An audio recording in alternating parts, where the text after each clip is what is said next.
Okay, I will be reading A World Full of Ghosts by Charis Cotter, and the art is by Marc Mongeau. So, we'll start off with The World of Ghosts. They live in the creepy, crawly darkness. They lurk in the shadows. They live in trees, in stones, in graveyards. They bark like dogs or roar like lions. Some ghosts like to dance, and some like to eat candy. Some bring messages of coming disaster or death, and others just want to party all night long. People all over the world find it deliciously thrilling to sit in the dark telling ghost stories. Although the ghosts may be very different, they all have something in common. They are spirit messengers from another world, the world of the imagination. So sit a little closer to the person reading this book. Make sure the lights are on and get ready to meet some really scary spooks that have been haunting the world for hundreds of years. In France, we have Onco the skeleton. Cold gust of wind, the clatter of a coach and horses, a knock at the door. Onku, guardian of the cemetery, has come to collect the dead. Onku wears a long black coat and a big hat. His head spins around and around so he can see everything, everywhere. In France, Ireland, and many parts of Europe, people believe that when Onku appears, someone will die. In Alaska, we have the dancing Akiini. When the ground begins to shake, when the sea rises up in a tidal wave, when boats flip upside down in the water, the Inuit know that Akiini is dancing just for fun of it. Akiini, the skeleton ghost, hummers out a frantic rhythm, using his arms as a drumstick and his shoulder blade as a drum. He spins and leaps and stomps his feet as he dances his merry jig across the ice and snow. The soldier's horse. Driving along the road, Philip suddenly swerved the car violently to one side. A huge horse had appeared, looming over the car. Philip could see a man's leg, in leather, straddling the horse, and he caught a glimpse of a helmet on the man's head. Phew, that was close, he said to his wife, Anne. We nearly hit that horse. What horse? Anne asked. The road was empty. They drove around the corner and found themselves at the gates of a grand old estate. That night, they learned that the historic house had been the headquarters for the rebels in the English Civil War 350 years before. Philip believes he saw the ghost of a soldier and his horse who had fought in a fierce battle at that site. In Ireland, we have the wailing banshee. A mournful wailing fills the air. A woman is crying as if her heart will break, but no one can understand a word she says. This is the Irish banshee, who is heard when someone is going to die. Sometimes the banshee is a beautiful woman clothed in a green dress and a gray cloak. Sometimes she is a crooked old crone wrapped in a winding sheet. Her long hair flies out behind her, and her eyes are red with weeping. In Jamaica, we have the barking duppy. When a dog's howling and barking can be heard all night, but there is no dog, you can be sure that a duppy is up to mischief. Duppies love to imitate barking dogs. Wicked people who want to use duppies to hurt their enemies call up a duppy by throwing a glass of rum and a few coins on its gravestone. Up jumps the duppy, in a very bad mood, ready to torment the living. A duppy's breath makes people sick, and its touch causes fits. But if a duppy doesn't return to its grave before the sun rises, all its power disappears. Fireball. One day when I was about 10, my sister and I were walking up the hill on the way home from school. Suddenly, a huge ball of fire appeared in the road ahead and began rolling towards us. As it gathered speed, it grew bigger and bigger. We stood paralyzed with fear. As it rolled by, a flicker of heat touched our faces. Then we ran home and told our mother, who said it was a duppy. Angela, Jamaica. In Japan, we have the shoujo. Sometimes a Japanese sailor far out at sea will catch sight of figures with bright red hair dancing happily on the waves. These are the shoujo, the fun-loving sea ghosts who party all day, drinking strong white rice wine called sake. Sometimes sailors tries to catch the shoujo, luring them to land with a jar full of sake. On the Faroe Islands, we have a sea ghost.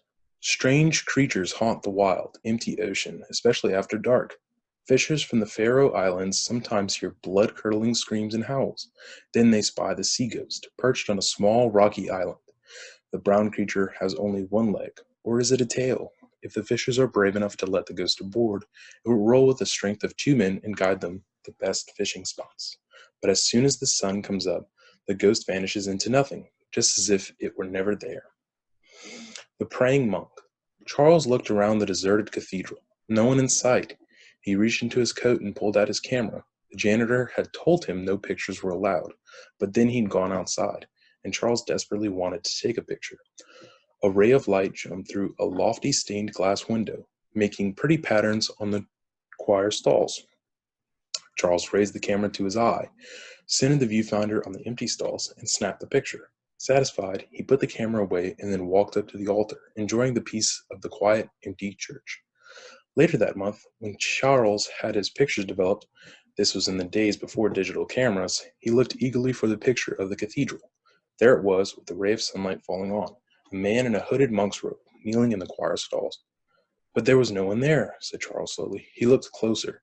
Could it be a shadow or a trick of the light? No, it was definitely a monk, his head bent in prayer. Charles had taken a picture of a ghost. In England and Scotland, we have the silky, a rustle of silk, the glimpse of long skirt disappearing around a corner, a messy room suddenly tidied up. These are the signs that a silky is living in the house. People consider themselves lucky to be haunted by a helpful silky, who does household chores while everyone is asleep. But if there is a lazy member of the family, the silky will play tricks on him, swirling through his room and tossing all his clothes and toys in the air. On the Banks Island of Vanuatu, we have the stone ghosts. People who go walking in the forest on the Banks Islands watch carefully where their shadows fall. One false step and they could be a victim of the stone ghost, who delight in devouring human souls. These eating ghosts lurk inside large stones, waiting for an unsuspecting person to cross their path. Once the person's shadow touches the stone, the spirits can feast on their prey. But a smart and very careful person can move a stone ghost into their house and keep it there to scare away would-be robbers. When the robbers look through the window, they see the stone ghost guarding the house and they're afraid to come in. Their shadows might brush the stones and they would be eaten. The woman in the house dress. Tamika was alone in her house, doing the laundry in the basement. She hauled a load out of the dryer and started upstairs. As she stepped through the kitchen door, she caught sight of something standing near the sink. Her heart gave a jump. She knew there was no one else in the house. A second glance revealed a woman with dark brown hair, wearing a flowered house dress, standing over the sink as if she were about to wash the dishes. The woman looked up at her. For a moment their eyes met. Tamika felt that she knew this woman somehow, but couldn't place her. Then the woman was gone, and Tamika was alone in the kitchen. In China, we have hungry ghost. Blood-red eyes burn in the darkness. An arm stretches out, covered with hairs as sharp as knives. A claw seizes a sweet bun and stuffs it into its mouth. But one bun isn't enough to satisfy this desperate spirit. No matter how much it eats, its huge belly can never be filled. This is an igu, a hungry ghost, on the loose during Ghost Month, looking for food and trouble. Chinese people take good care of their ghostly ancestors. They keep their graves tidy and plant flowers on them. They pray for dead relatives, and they make offerings of delicious food. But the hungry ghosts are the lonely souls of people who have no families to pray for them, or feed them. They are released into the world for 1 month only, after the first harvest at the end of July. The living must find ways to protect themselves from these wretched, friendless ghosts. Monks chant prayers and throw hundreds of buns and sweet candies high in the air. As the offerings tumble towards the earth, the hungry ghosts gobble them down, and then children scramble for what's left. At the end of the festival, the hungry ghosts burn in a huge bonfire that transport them back to the underworld. A few lucky ones follow floating lanterns down the river to the sea in Buddha's heaven, where they can finally fill their aching stomachs and find peace. In India, we have the Brahmaditya, watch out. The banyan tree, with its thick, spreading branches, makes a perfect climbing tree, but if it is occupied by a Brahmaditya, watch out. This ghost of a long-dead monk hides high in the tree. If anyone dares to climb his tree, the Brahmaditya makes them fall and break their neck. Otherwise, he is a peaceful, rather fussy ghost. He's a very picky eater. The local people bring many different kinds of food, hoping he will find something he likes. The dirty boots. When Joseph was a boy during the Second World War, he was sent out of Belfast to the country to stay with his Aunt Jane, who had a lovely big house. Aunt Jane was very particular about her housekeeping and didn't like little boys dirtying up the house with their muddy shoes. She drilled it into him that he must take off his outside shoes when he came in from playing in the garden. Joseph was a little afraid of his Aunt Jane, and he did his best to keep his wet shoes away from her clean floors, but one day he saw the toes of a pair of dirty old boots sticking out from under the long curtains that framed the French doors in the living room. He went and told his aunt not to be mad at him because they weren't his shoes and he didn't know where they came from. "What are you talking about, child?" asked his aunt, following him into the room. Joseph pointed to the curtains. The boots were gone, but their muddy footprints on the floor, as if someone had come in from the garden and stood hidden behind the curtains. The footprints were man-sized, so Aunt Jane couldn't blame Joseph. She was quite mystified. The next day she got a telegram. Her son Michael had been killed in action the day before. Joseph and his Aunt Jane both believed that Michael's ghost came back and stood behind the curtains, wearing the muddy boots he had been wearing when he was killed. In Finland, we have the Liikio. In the dark of night, a sudden dancing flame appears. The Liikio flickers and glows, moving mysteriously through the air and along the ground. There are rumors that long ago a child was killed and secretly buried in the forest. Now its ghost haunts the countryside. Travelers turn their eyes away from the enticing light and hurry home. They know that when the Liikio appears, death soon follows. Back in Scotland, England, we have the Spunky. On Halloween night, a flight of small white moths flits through the cemetery. They seem to gather around the most recent graves, flickers of white in the darkness. They may look like moths, but these are really the lonely Spunkies, ghosts of unbaptized children who died before they could be given names. The Spunkies try to follow the spirits of the newly dead to heaven, hoping to sneak in behind them, sometimes appearing as moths, sometimes as twinkling lights. The sad little Spunkies can never find peace. Ghost children. My mother went to town one afternoon to do some shopping. It was a hot day and the streets were deserted. As she walked along, she became aware of footsteps following her. She turned and saw a troop of little children around a corner behind her. She began to walk again. Suddenly the children were ahead of her, scurrying down the street. Then they vanished. My mother told me they were ghosts. In Jamaica, we have the Roland Calf. Travelers who walk the lonely roads at night may see a giant calf blocking their path. With burning red eyes and a clinking chain around its neck, the Roland calf has a deafening roar. That's how it got its name. In Jamaica, Roland means roaring. Sometimes the calf takes the shape of a dog or a cat and then grows quickly into a huge horse or a bull. Because the Roland calf loves molasses, it haunts the sugar estates where the sweet, sticky treacle is made. Tradition has it that when a dishonest person dies, the bad part of his spirit becomes a Roland calf. There are only two ways to get past this menacing ghost. Either threaten it with a whip or wait until the moon comes out and scares it away. In Scotland, we have the Nuggle. On the Shetland Islands, children love to ride the charming little Shetland ponies, which grow no bigger than 4 feet high. But ancient tradition suggests that there is an even smaller pony with a lovely tail that curls over its back, lurking in these northern islands. It is the Nuggle, a ghost pony. It is so delightful a creature that people follow it over the hills hoping to catch it. The mischievous ghost lures them on and on until they reach dangerous water. Then, with a flash of blue light, the Nuggle disappears, leaving its victims teetering on the edge of a cliff or the banks of a rushing river. In Paraguay, we have the Rhea.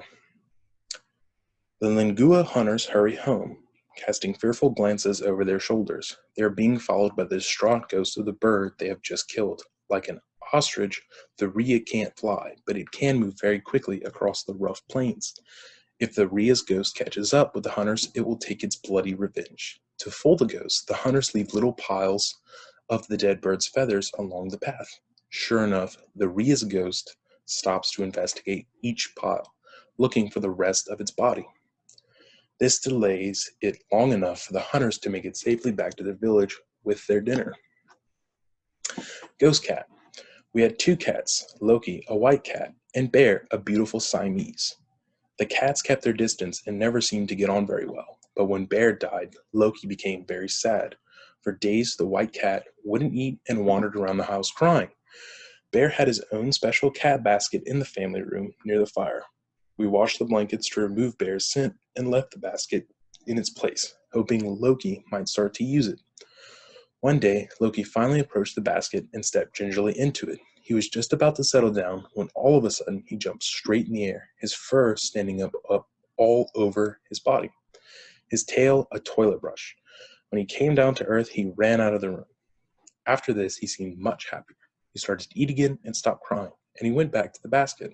This time he didn't run away, but curled up on one side, as if he were making room for another cat beside him. Over the years, Loki continued to use Bear's old basket, always leaving room for Bear's ghost.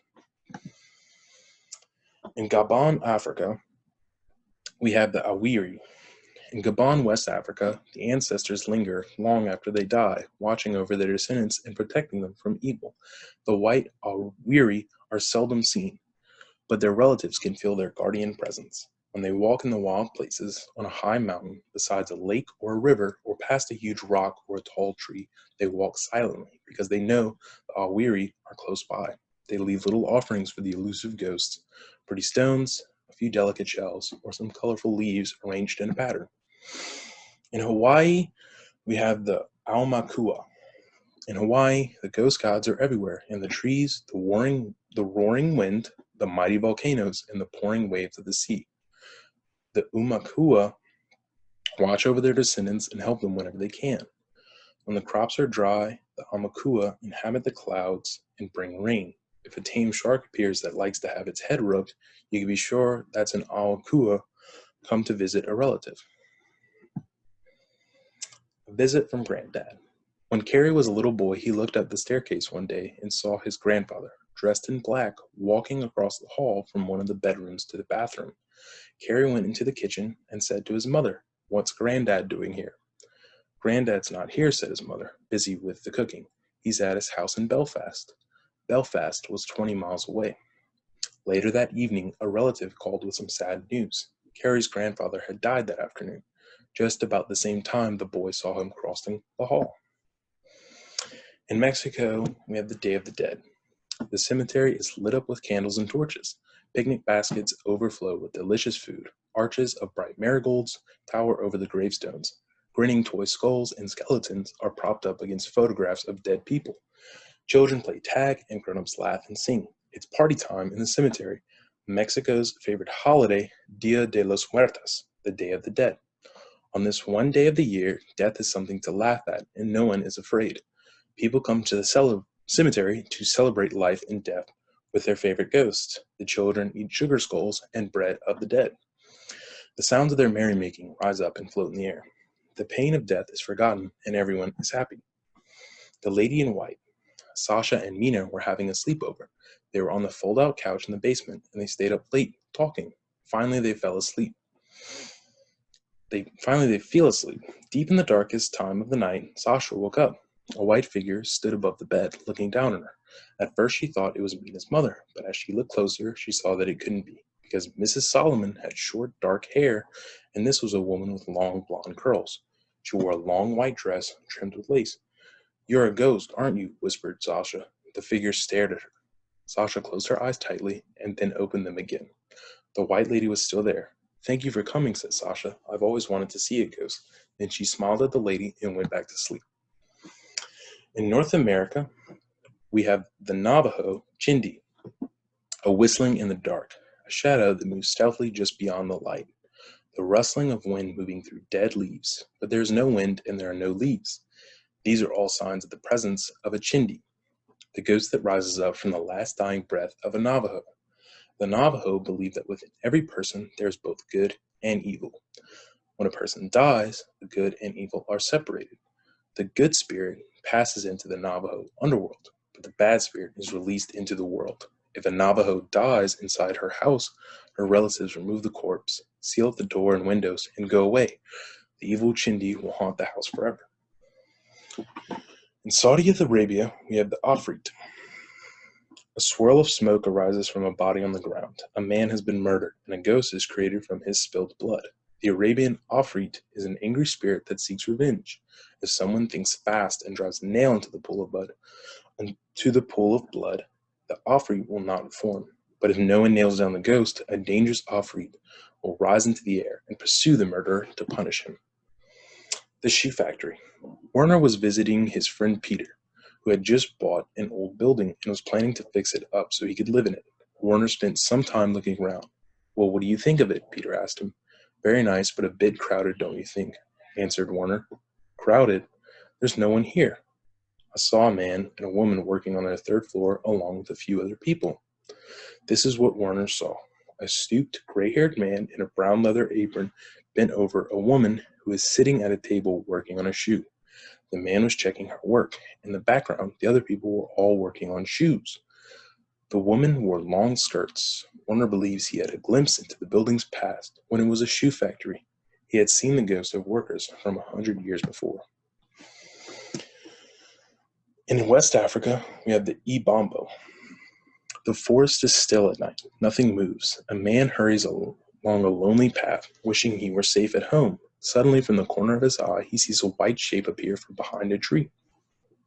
He turns and the figure vanishes. He picks up his pace, his heart in his throat. Suddenly, the Ibambo is there again, on his other side this time. It seems to glide silently from tree to tree. The man begins to sweat. He never should have risked the path at night. Everyone knows the Ibambo lurk in the shadowy darkness. These mysterious spirits of the dead seem to delight in staying just out of sight. The man breaks into a run, but the Ibambo is always there, mocking him. By the time he finally gets home, he is half mad with fear, quivering and talking wildly about the ghost in the forest. His family members look at each other. "Ibambo," they say. In Japan, we have the legless Yurei. As the clock strikes 2 in the morning, the wind stirs in the trees. A dim figure appears floating above the ground. 2 purple flames burn steadily, one on either side of it. Tall with disheveled black hair flowing down over its shoulders, the Yurei glides through garden toward the house where it once dwelt. A long white kimono trails behind it, almost hiding the fact that it has neither legs nor feet. The Yurei is caught between the world of the dead and the world of the living, seeking revenge from those who harmed it in life. The man in the hat. Ned woke up. A figure wearing a dark coat and an old-fashioned hat with a brim stood in the doorway. Ned sat up and stared. He was about to ask the man who he was when he noticed the figure had no legs. Then it slowly disappeared, dissolving into nothing. A few weeks later, Ned heard his little boy Jeffrey talking to someone upstairs. Jeffrey was 3.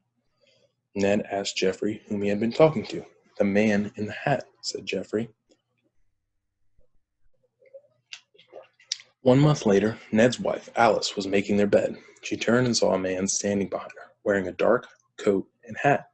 "Go away right now," said Alice. The man disappeared and was never seen again. But Ned did some research and discovered that a man had lived in their house for 30 years. He was a businessman who worked in the city at the time, when men always wore wide-brimmed hats to work. The man had died in that bathroom 50 years before Ned and Alice moved in. In Hawaii, we have the Lapu. Misty shapes hover above the crumbling temple ruins, and the faint sounds of drumming and chanting float upon the air. A troop of ghosts sweeps down a deserted roadway, dancing and playing as the spirits follow a long forgotten path. The Lapu are doomed to wander, never finding any rest. In life, they were desperate outcasts with no home, no family, and no friends.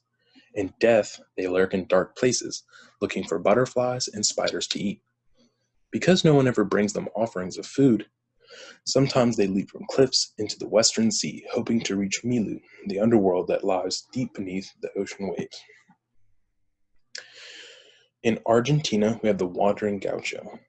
The vast grassy plains, the pampas, stretch endlessly from east to west. Occasionally, herds of cattle will move slowly through, accompanied by a gaucho and his horse. It's a lonely life and a hard one. Many a gaucho tells the story of seeing a ghost out there in the pampas, a cowboy in a brightly woven poncho, riding his horse. This ghost might have been a real person once, but most likely the tale is a legend passed down through many generations. Long ago, a gaucho became obsessed with weaving the most beautiful poncho in the world.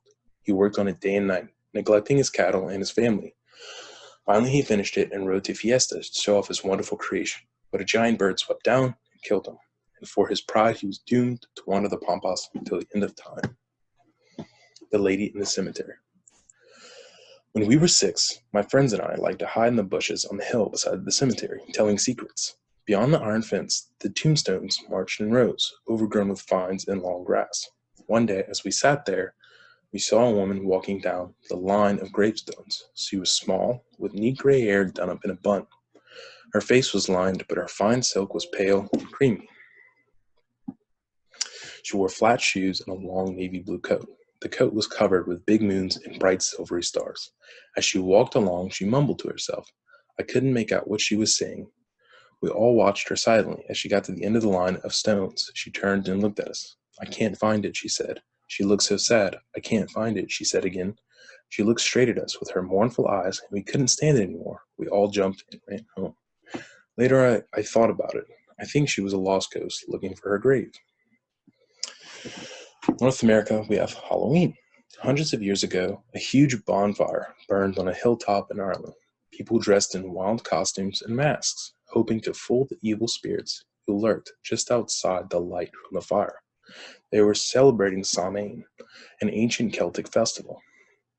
Over the centuries, the Samhain traditions became mixed in with 2 Christian holidays, All Saints' Day, All Hallows, on November 1st, and All Souls' Day on November 2nd. People remembered the dead on All Souls' Day and went door to door begging for little buns called soul cakes. Eventually, October 31st, All Hallows' Eve, became our Halloween. Nowadays, sugar and spooks go hand in hand as people dress up in costume, decorate their houses, and hand out sweet treats to children. Spiderwebs, grinning jack-o'-lanterns, flying bats, and mock graveyards transform friendly neighborhoods into horrible haunts. All sorts of monsters, ghosts, and strange characters walk the streets, asking for candy. Are they all kids, or are some of them real ghosts, escaped from the graveyard for one night to have fun and eat little chocolate bars? The back bedroom. When I was about 10, our family moved to a rambling old house in the country. The house had 3 bedrooms. My parents painted the 2 front bedrooms, and they were very pleasant, but the back bedroom had a funny cold feeling about it. It was a sunny room, and there was no reason for it to be cold. It also smelled odd, and no amount of airing out or air freshener seemed to help.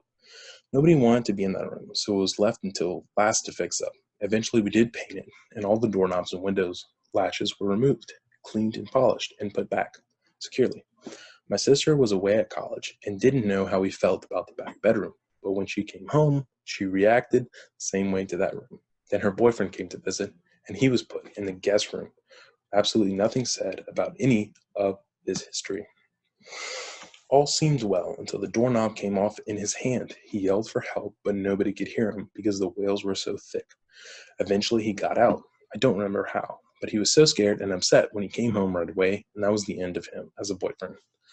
After all of these events, my parents heard a story from the neighbors. It seems that old Mrs. Forrester had lived there for many years with her unmarried son, Jimmy, described by all as a real gentleman. When old Mrs. Forrester died, Jimmy went on living there alone for some years, but it seems that Jimmy had a secret. When he was alone, he drank heavily. When the neighbors hadn't seen him for a few days, they broke into the house. They found him in his room dead. The back bedroom that nobody liked was Jimmy's room. And that was A World Full of Ghosts by Charis, Cotter, and the art by Marc Mongeau.